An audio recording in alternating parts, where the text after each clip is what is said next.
Though having a presence in the video game industry since 1982, Spider-Man feels like the first major effort to bring the wall crawler to the medium.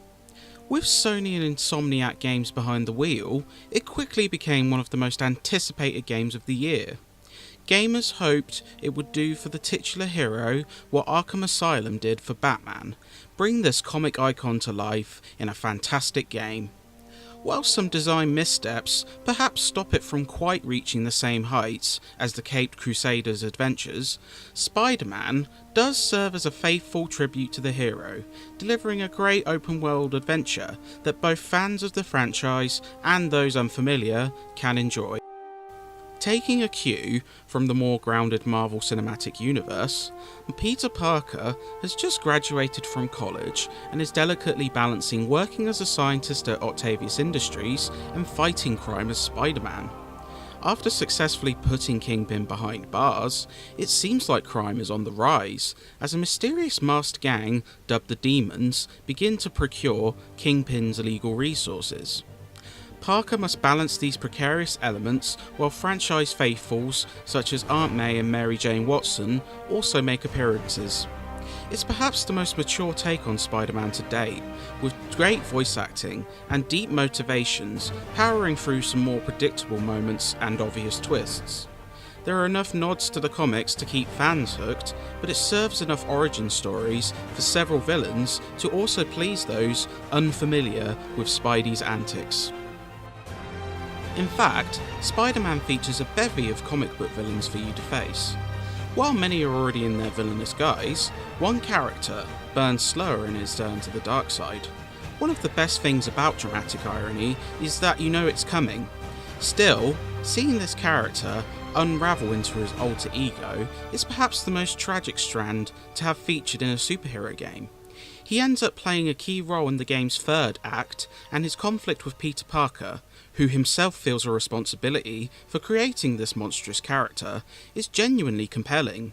It reaffirms the maturity of the narrative, and though it's a twist you can see coming if you know the comics, it is still heartbreaking. Get it! Morning, guys! Set in an open-world New York, Spider-Man gives you the chance to partake in story and side missions, collectible hunts, and a bevy of other activities.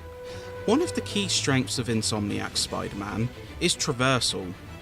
Once in the air, you can latch onto buildings and other tall objects to swing. Timing your jump allows you to build speed and swing higher. It's the bevy of tricks that you can pull off which really add fluidity and style to traversal though. Utilising both triggers, you can latch onto an object, and by timing your jump, you can then gain a speed boost to zip along New York at a breakneck pace. You can eventually fast travel between key locations, yet with such fantastic web-swinging mechanics, you often find yourself avoiding that function. On the ground, combat is also enjoyable. Taking a few cues from the Arkham series, Spider-Man puts focus on combos, dodging attacks, and crowd control. There are a few neat wrinkles in there though. As you progress, you earn a wide array of gadgets, including web bombs, concussive shots, and trip mines. These not only allow you to plan stealthier approaches, as often outposts and key areas start in a stealth state, but also spice your offense up, as clearing 3 criminals at once with a web bomb is always awesome. Webbing actually proves a fantastic tool, as trapping lower level enemies to walls and objects can help thin the numbers, even if this isn't as useful against armed and larger foes. It keeps the action flowing beautifully, with a multitude of opportunities for experimentation and flexibility. So, all seems well so far. Unfortunately, some design missteps diminish these highs. Mission design can vary wildly, as while the story missions are often exciting and intense, Insomniac tried to break up the action with a multitude of stealth segments which place you in the role of side characters such as Mary Jane.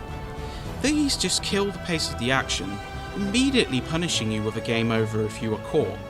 They are tedious and unsatisfying. Side content is also variable. Many of the open world activities borrow liberally from other games.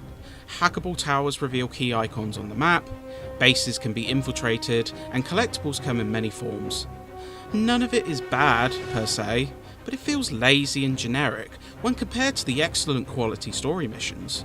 Some of the activities become tedious before the end, yet the strong gameplay keeps the fun intact. Get more backup and lock down the airspace. Yuri, you okay? The same inconsistency can plague the presentation, though it teeters closer to great. Generally, the visuals are of high quality, particularly the fantastically designed protagonist in the spider suit, stunning New York landscapes, time-dependent lighting which illuminates the city beautifully, and a steady performance. In contrast, the side characters can look unflattering, with poor facials and animation, taking you out of the game, and visual bugs can dampen the polish. Sound is generally spot on, with high quality voice work bar some goofy reads, operatic music which sways perfectly with the varied action, and hard-hitting sound effects for combat. Spider-Man is full of quips to spare, both in story and combat, though the latter can suffer from repetitive quotes which grate. Herman! Long time no see. Hey, I'm no lawyer, but I'm pretty sure that's a parole violation. While Spider-Man does suffer from flaws which can't be glossed over, it is still a tremendous tribute to the superhero and a solid open world game. Despite lacking innovation and polish in spots, as well as suffering from a couple of questionable design decisions, it benefits from a mature story which grounds the webhead in a more realistic yet dramatic tale, incredible web-swinging mechanics, and fast-paced combat. Insomniac doesn't necessarily provide interesting activities to engage in, yet the core gameplay more than makes up for it. It provides a faithful experience for aficionados while also offering some interesting narrative origins for those unfamiliar with the comic.